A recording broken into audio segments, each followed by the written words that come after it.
Один из самых больших пунктов вакцинации в Поволжье открылся в Уфе. Он расположен в здании Конгресс-холла и способен принимать в день до 1500 человек, которые хотят поставить прививку от COVID-19. Обсудим тему прямо сейчас подробно вместе с руководителем мобильного пункта вакцинации Русланом Султановым. Руслан Закирович, здравствуйте. Добрый день. Понимаем ваш плотный график. Благодарим поэтому за то, что вы нашли время прийти и рассказать о том, как будет работать пункт вакцинации. Так, сколько будет врачей, какие прививки будете ставить, да, и вот первый рабочий день мобильного пункта вакцинации показал ли популярность? Да, первый рабочий день, конечно, еще не кончился, еще только середина. Мы в 8 часов начали работу. У нас работает одновременно в смену 10 врачебно-сестринских бригад. Мы готовы действительно принимать за один рабочий день до 1500 человек, желающих вакцинироваться. Почему Конгресс-холл? Это одна из удобных площадок для комфортного расположения наших жителей. У нас есть зоны ожидания, у нас есть зоны врачебного осмотра, есть зона вакцинации, есть зона послеврачебного ожидания, после вакцинального ожидания. Почему именно сейчас? Почему в таком, будем говорить, экстренном порядке? Дело в том, что большое количество людей стало вакцинироваться в последнее время. И у нас нашла одна волна на другую. Это первая. Те, кто получили первый компонент, пришли уже на второй. И еще есть достаточно большое количество людей, желающих получить первый компонент вакцины. Поэтому, конечно, государственные учреждения здравоохранения на сегодняшний день испытывают, будем говорить, стресс от количества людей, пришедших на вакцинацию. И понадобились мобильные пункты для того, чтобы и усиление мобильных пунктов, для того, чтобы дать людям комфортно и доступно вакцинироваться. Расскажите, пожалуйста, что получается, да, когда человек приходит в мобильный пункт вакцинации в Конгресс-холле, какая маршрутизация предусмотрена, какие врачи работают? На сегодняшний день маршрутизация следующая. У нас очень большая волонтерская группа. Наших жителей города, республики встречают волонтерские бригады, проводят зону регистрации, где человек заполняет анкеты с целью ускорить введение данных в единую государственную информационную систему, потому что все вакцинированные должны попасть в эту систему. После этого он осматривается врачом. Во время проведения вакцины его данные вводятся в ЕГИС СЗ. После этого он полчаса находится под наблюдением, и за это время ему выдают сертификат о вакцинировании либо первым, либо вторым компонентом. Через какое-то время он может в госуслугах в течение нескольких дней уже получить сертификат и QR-код. Сколько времени займет вся процедура? Пока опыт первой половины дня показывает, что это не более 10 минут до вакцинации и полчаса в обязательном порядке после вакцинации. Но если человек чувствует себя хорошо, он получает сертификат и частенько уходит. Мы знаем, что с 14 июля по 28 августа проводится розыгрыш 86 двухнедельных путевок в санатории Башкортостана. Каким образом вообще весь конкурс организован? Любой человек, вакцинированный в Конгресс-холле, получит флаер, который можно зарегистрировать на специальном сайте. Там на флаере все написано. И он будет участником розыгрыша 86 путевок. Первые путевки уже можно будет реализовывать с 14 августа, то есть можно будет поехать отдыхать.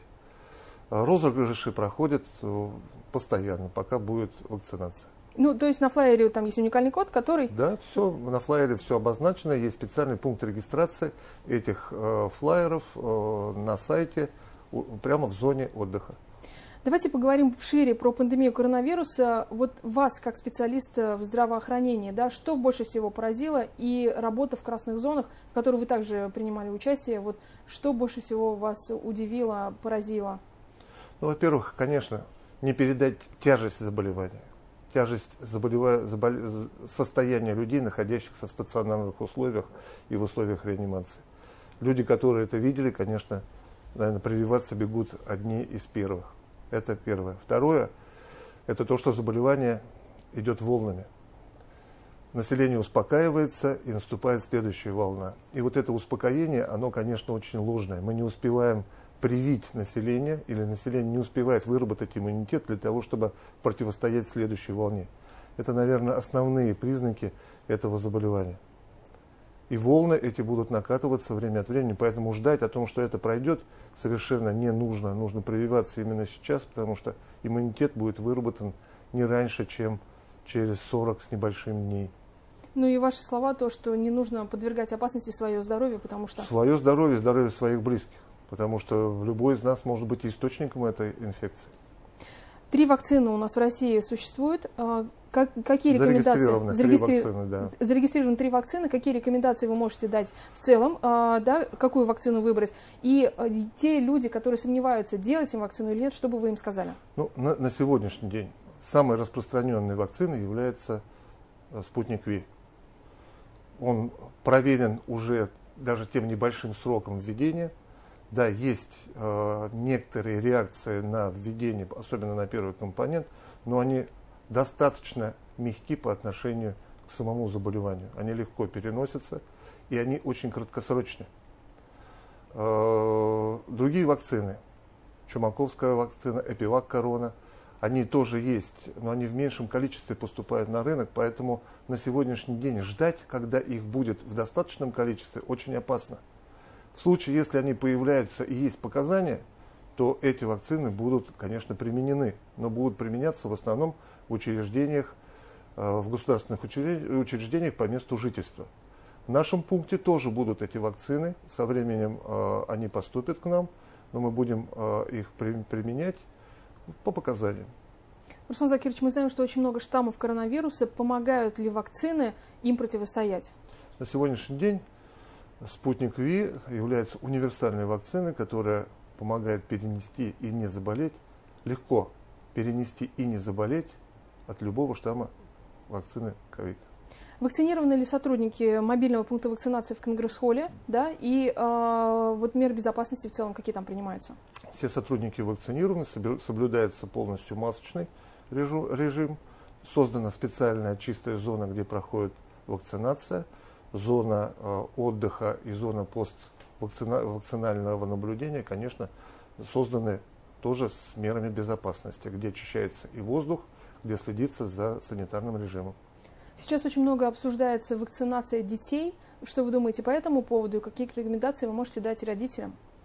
На сегодняшний день нет четких рекомендаций эпидемиологов. Они будут, в зависимости от этого мы с вами определимся по поводу вакцинации детей. Они бывают дети старшего возраста, которые заканчивают школу и поступают в институты, но еще им нет 18 лет, это все-таки уже взрослые. И есть дети младшего возраста. Я думаю, что рекомендации будут разделены для них. Но тем не менее сейчас и Минздрав сообщает о том, что дети начинают заболевать, да? Вот... Давайте дождемся. Да, дети тоже болеют, но дождемся все-таки рекомендаций специалистов и вакцины. Но это все-таки связано с тем, что коронавирус, он агрессивно уже развивается. Конечно. Угу. Про сам штамм вот сейчас, самый распространенный. Расскажите, пожалуйста, вот все-таки как медик, вас очень интересно послушать. Ну, я не специалист в области вирусологии, но тем не менее скажу, что да, несколько тяжелее протекает заболевание, чем оно протекало, допустим, в первые волны. Больше осложнений. Поэтому ждать какой-то определенной вакцины, ждать, что тебя не затронет эта ситуация, совершенно не нужно. Нужно вакцинироваться. Кому противопоказано ее делать? Вакцину противопоказано на сегодняшний день делать исключительно людям с аллергической реакцией на вакцинацию или с выраженной аллергической реакцией на что-либо другое, если это зафиксировано в медицинских документах, и людям, у которых есть обострение хронического заболевания. Сегодня у нас прошло 176 человек в первой половине дня через пункт вакцинации. Из них 164 человека привиты. Да, были выявлены временные изменения в организме, такие как повышение артериального давления, когда мы отложили вакцинацию не на какое-то неопределенное время, а просто до следующего дня, для того, чтобы человек успокоился, перестал волноваться, принял, допустим, гипотензивные препараты, и придет он завтра к нам, и мы его привьем.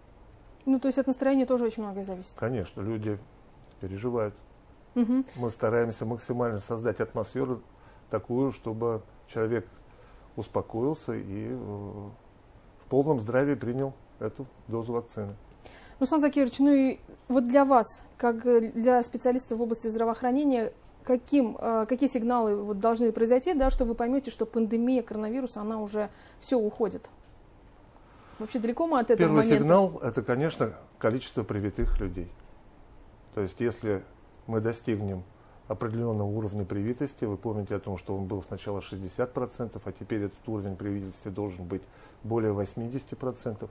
Наверное, это один из основных сигналов, который будет говорить о том, что мы находимся в определенной зоне безопасности.